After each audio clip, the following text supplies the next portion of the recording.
Here's your monthly Toronto real estate pulse check. Condo market is flooded with inventory and the prices has decreased for about 1.5% comparing to last year this time. In the freehold segment, the activities is still strong. However, we are going to see a lot more properties coming to the market, and depending on the price point, school district, neighborhood, and condition, you might see multiple offers on these properties. The interest rates are going down, and the property taxes for City of Toronto are going up. If you want to find out more, continue watching. So let's dig into the numbers for January 2025 and let's see how the Toronto real estate market has done. The overall GTA market has seen a little bit of resilience in terms of pricing. However, on the average sale price, it has increased for 1.4% to $1,040,000 as the average selling price for the entire GTA. That covers all asset class, and this is a very healthy, relatively slow but gradual growth in the selling price. The number of days in the market hasn't changed that much, and it's relatively between 30 to 37 days. However, the condo market has seen a slight price decrease to 1.7%. Of course, there are a lot of condos right now in the market, over 7-8 months of inventory. A lot of them are actually investor bought, below 600 square feet, and most of them, they don't even have nice floor plans. The views are blocked, which we will actually discuss later in these slides. But the good ones with nice floor plans and established buildings and nice views, those are the ones that actually are still selling. So for the brief overview of the Toronto real estate market, the average price is predicted to reach 1.147 in 2025. This will be up for 2.6% over 2024, which currently we're sitting at $1,040,000 as average selling price for the month of January 2025. The price growth will be stronger for single-family homes compared to the well-supplied condo market. However, the average sale price is now up for 1.5% compared to this time last year.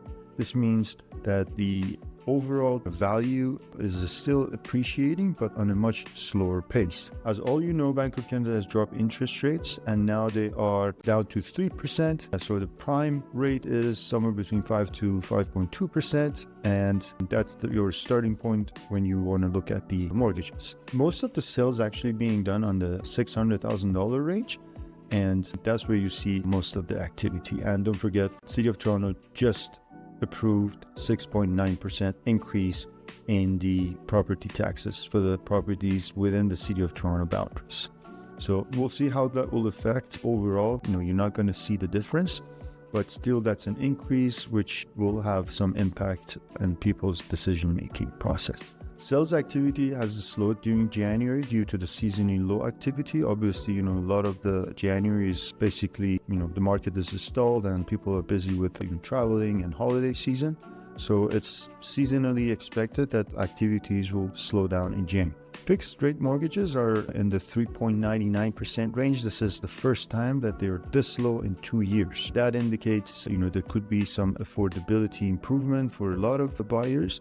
So if you have already pre-qualified, maybe you want to reach out to your mortgage broker or your lender and get them to adjust the rate that you've been pre-qualified for. Variable rates are actually getting closer to the fixed rate, and they're starting somewhere around 4.15 to 4.4%. That means maybe variable rates are becoming a viable option. As we know, the Bank of Canada is still on the rate reduction race, and it is expected that they will reach to 2.5% by end of 2024, which means there is still room for improvement. And if you're on a variable rate, you'll be saving a lot more on the interest as opposed to a fixed rate. But again, every person is different, every situation is different, so please consult with your mortgage broker. Market is well supplied, and it is expected to even see more supply as we get closer to the spring market. Take a look at the mortgage rates as of recording this video on February 13th. Here you can see a comparison between fixed rates and variable rate. Both are a 5-year term, and for $500,000 mortgage, you can see that their payments are hovering between $2,700 to $2,800. So this is for $500,000 of finance, and this will give you an idea about what your mortgage payment will be given what your purchase price and down payment is. If you've been following me, this is my favorite chart. It shows actually how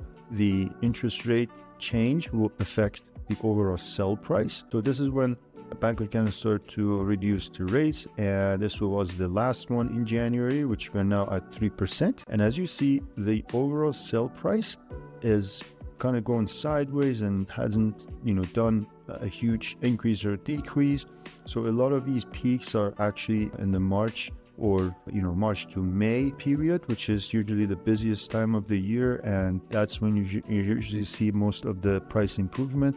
And all these dips are actually happening during the very low activity season, like end year, or mainly in summer, where people are more busy doing other stuff than looking at properties. So this can give you an idea, like typically how the interest rates will actually affect the overall selling costs. Here you can see for each asset class how it has changed in a year-over-year basis. So for the detached market in 416, that's Toronto proper, and you see the 3.8% overall increase in sales, and in the price you see about 1% increase from last year in detached. Semi-detached has seen somewhere between 3.5% to 3.7% a decrease in the average price, and the number of sales has also increased for 25%. This is actually one of the busiest asset class in the market. A lot of people are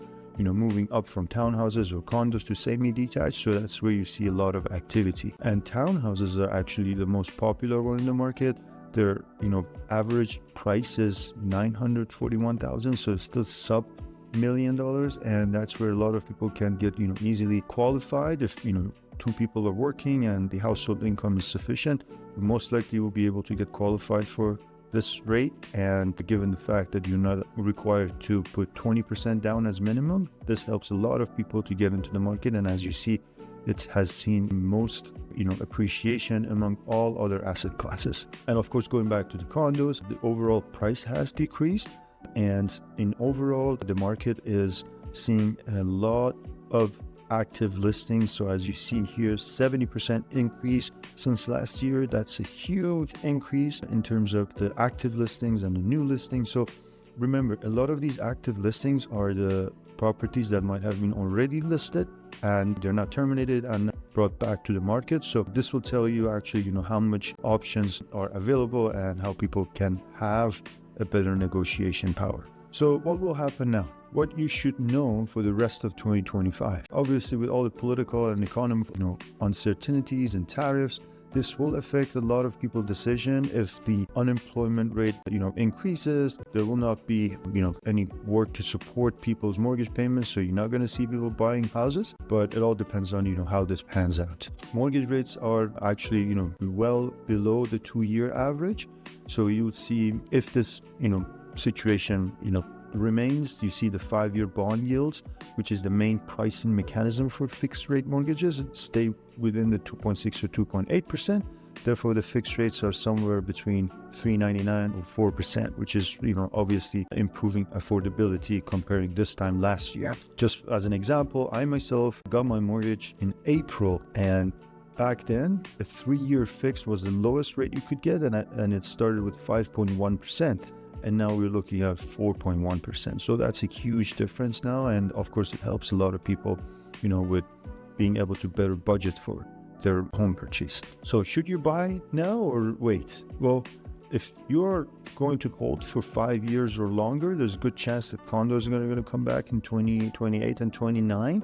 So there's not going to be any meaningful price increases even in detached or freehold in the next 12 months. It would be more of a gradual growth, and in some asset classes like condos, it might even decrease a bit. However, anyone who's thinking about getting into real estate need to have a clear goal in mind, and it mainly reflects how long you want to hold on to your asset, whether it's your primary residence or it's an investment.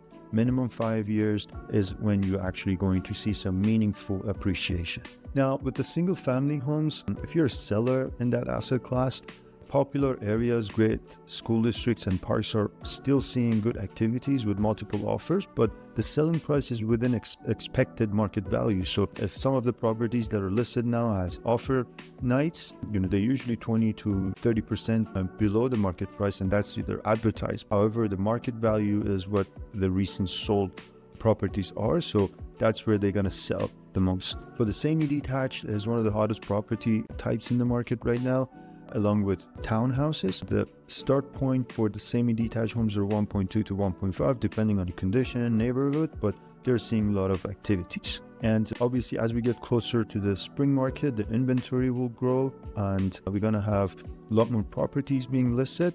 This helps actually buyer to have much more options to choose from, and more options means a better negotiation power. But if you are considering buying the next 6 months, I would really suggest to get your pre-approval, especially now that the rates are leaning downwards. So that might actually help you to have a better understanding of what you can afford. And when we get to the condo segment, if you're a seller or thinking about selling your condo right now, either it's your primary residence or your investment property, unless it's a very unique property, with nice layouts and outdoor space, gas hookup and balcony, you need to be absolutely priced well when comparing to your competition. Remember, only 190 condos sold in January 2025 out of 1,247 active listings, and this is just Toronto. This is just City of Toronto. 1 in every 7 condos sell. So make sure it's well presented. If it's a tenanted condo, it might be a little tough to sell. However, keep in mind that you need to be priced well and you need to be the top 3 in that segment. If it's a 1-bedroom condo, look what the others are listed for. So you need to be at the top 3 among all others. You don't want to be down in the bottom of the list. There are going to be 24,000 new units expected to be completed in 2025. So these are the units that were sold in 2020. So now they're coming to completion. And as we move towards 2026, the number of completions will drop dramatically. And in 2029, there will be a dramatic drop in the number of completions because nothing is selling right now in the pre-construction. It's basically dead in the water. So that's why there's not going to be much more completions in 2028 or 2029. So that's when you see condos will actually start to bounce back. That's why you need to have a clear goal of a long-term plan that what you need to do in your real estate journey. Just look at this chart. This shows like what's the completion rates are going to be. So 2025, we have 24,000 units, and you see how it drops. Like in 2030, it's just going to be basically 0. And remember, Toronto and GTA, we're looking at probably 9-10 million people as we get to 2030. So that tells you like how the demand is going to. So in summary, demand for low-rise and single families is still strong, and it's going to be the busiest. And as more listings come into the market, but remember, it's time in the market, not timing the market. If you're planning to hold on to your asset for a long time, you will see the appreciation and you'll be grateful. However, the condo market will remain flat and it might even see some price decrease. Investor demand is still next to 0. And unless you're in a mid-rise and a boutique building, otherwise it will be really tough to sell those investor bought condos. But again, if you want to really sell, you need to be priced best as opposed to other units that are listed and available in the market. Variable rates will start to catch up with fixed rates, and that will become a more viable option. So talk to a mortgage broker and make sure you're aware of what's the latest rates and what you can actually afford. And if you're planning to move in the next 6 to 12 months, it's the best time to have your financing pre-approved and in hand. You never know what the opportunity may present itself. And if you have your pre-approval in hand and something comes up that really catches your eye, and I would say if you want to rate it, if it's between 7 to 10 and you can rate it for 8 to 8.5 or 9, maybe you need to look into it. If it's 7, probably it's no good. But there's some stuff that you can change, some of the stuff you cannot change. For example, the building amenities or the location you can't change. But if you don't like the color of the living room, of course you cannot always paint it, or you can make some small changes to your liking. However, keep in mind that purchase price is what dictates how you can take advantage of getting into the market and your overall appreciation in the market.